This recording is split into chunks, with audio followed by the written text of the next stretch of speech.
Chapter 11. Who Stole the Tarts? The King and Queen of Hearts were seated on their throne when they arrived, with a great crowd assembled about them. All sorts of little birds and beasts, as well as the whole pack of cards. The Knave was standing before them in chains, with a soldier on each side to guard him. And near the king was the White Rabbit, with a trumpet in one hand and a scroll of parchment in the other. In the very middle of the court was a table with a large dish of tarts upon it. They looked so good that it made Alice quite hungry to look at them. I wish they'd get the trial done. She thought. And hand round those refreshments. But there seemed to be no chance of this, so she began looking at everything about her to pass away the time. Alice had never been in a court of justice before, but she had read about them in books, and she was quite pleased to find that she knew the name of nearly everything there. That's the judge, she said to herself. Because of his great wig.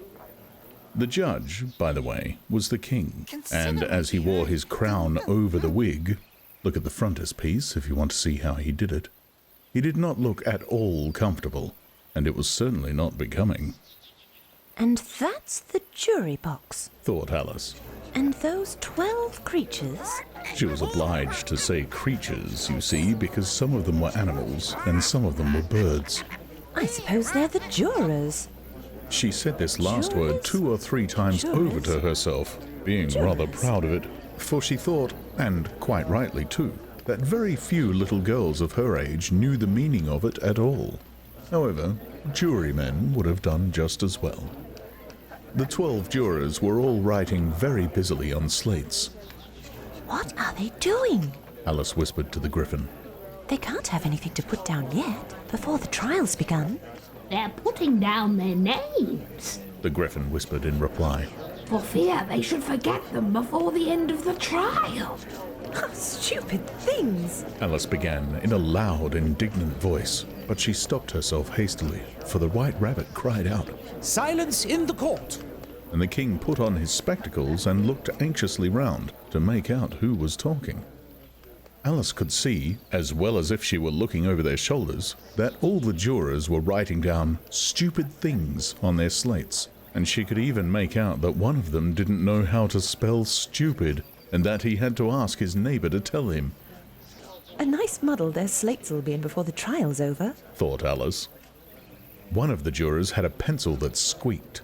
This, of course, Alice could not stand, and she went round the court and got behind him, and very soon found an opportunity of taking it away. She did it so quickly that the poor little juror, it was Bill the lizard, could not make out at all what had become of it. So, after hunting all about for it, he was obliged to write with one finger for the rest of the day, and this was of very little use, as it left no mark on the slate. "Herald, read the accusation," said the king. On this, the White Rabbit blew 3 blasts on the trumpet, and then unrolled the parchment scroll and read as follows. "The Queen of Hearts, she made some tarts, all on a summer day. The Knave of Hearts, he stole those tarts, and took them quite away." "Consider your verdict," the king said to the jury.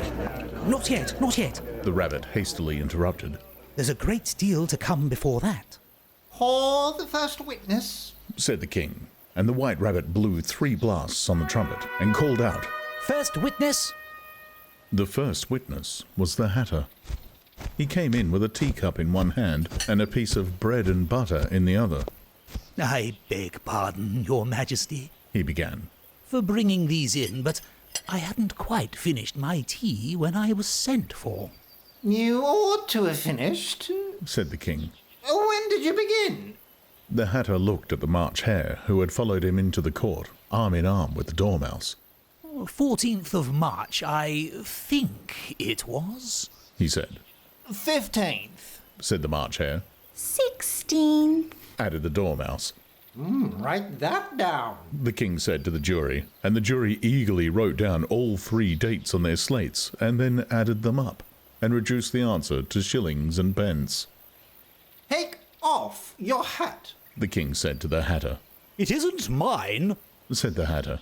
"Stolen!" the king exclaimed, turning to the jury, who instantly made a memorandum of the fact. I keep them to sell, The Hatter added as an explanation. I've none of my own. I'm a hatter. Here the queen put on her spectacles and began staring at the Hatter, who turned pale and fidgeted. Give your evidence, Said the king. and don't be nervous, or I'll have you executed on the spot. This did not seem to encourage the witness at all. He kept shifting from one foot to the other, looking uneasily at the queen, and in his confusion he bit a large piece out of his teacup instead of the bread and butter.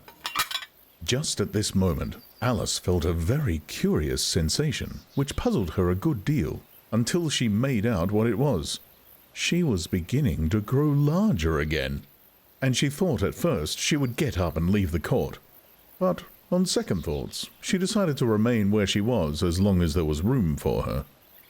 I wish you wouldn't squeeze so. Said the Dormouse, who was sitting next to her. I can hardly breathe. I can't help it. Said Alice very meekly. I'm growing. You've got no right to grow here. Said the Dormouse. Don't talk nonsense. Said Alice more boldly. You know, you're growing too. Yes, but I grow at a reasonable pace. Said the Dormouse. Not in that ridiculous fashion. And he got up very sulkily and crossed over to the other side of the court.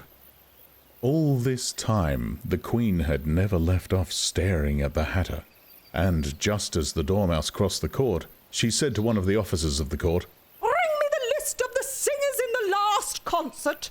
on which the wretched Hatter trembled so that he shook both his shoes off. Give your evidence, The king repeated angrily.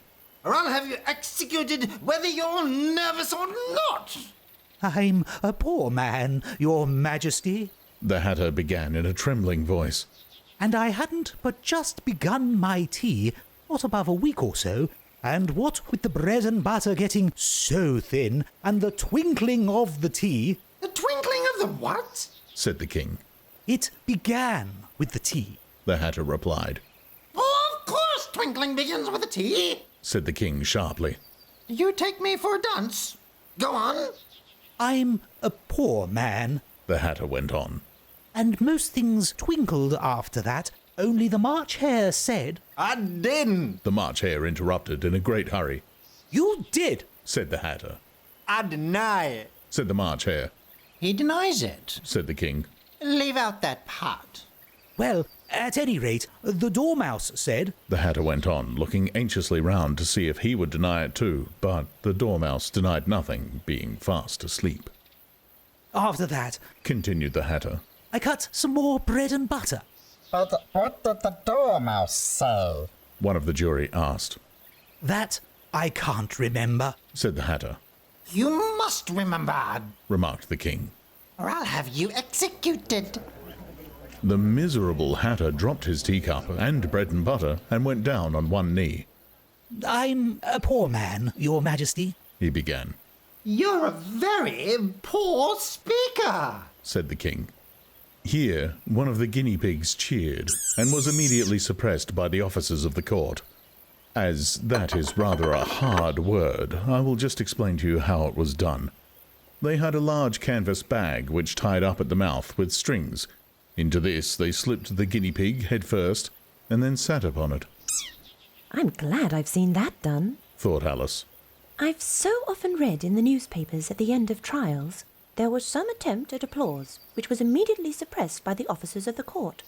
And I never understood what it meant till now. If that's all you know about it, you may stand down. Continued the king. I can't go no lower. Said the Hatter. I'm on the floor as it is. Well, then you may sit down. The king replied. Here the other guinea pig cheered and was suppressed, Come, that finished the guinea pigs. thought Alice. Now we shall get on better. I'd rather finish my tea. Said the Hatter with an anxious look at the queen, who was reading the list of singers. You may go. Said the king, and the Hatter hurriedly left the court without even waiting to put his shoes on.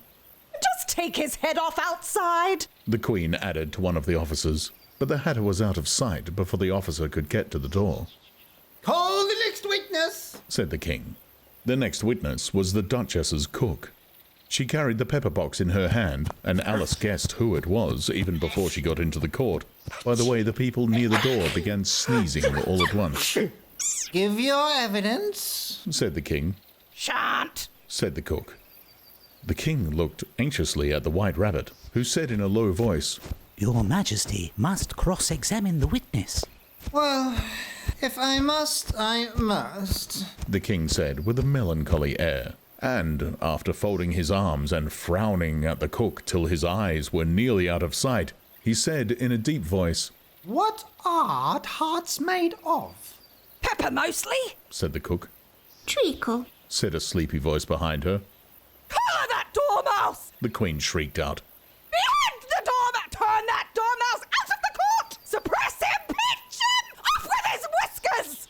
For some minutes, the whole court was in confusion, getting the dormouse turned out. And by the time they had settled down again, the cook had disappeared. Never mind, said the king with an air of great relief. Call the next witness. And he added in an undertone to the queen. Really, my dear, you must cross-examine the next witness. It quite makes my forehead ache. Alice watched the White Rabbit as he fumbled over the list, feeling very curious to see what the next witness would be like. For they haven't got much evidence yet. She said to herself. Imagine her surprise when the White Rabbit read out, at the top of his shrill little voice, the name Alice. Alice's Adventures in Wonderland was produced and narrated by Steve Parker, with Jet as Alice. Tim Williams as the White Rabbit, Mad Hatter, and various other animals. Allison Scharber as the Dormouse, the Cook, and the Queen of Hearts. and James Whitrow as the King of Hearts and the March Hare. to support this and future works, please visit patreon.com/Steve Parker.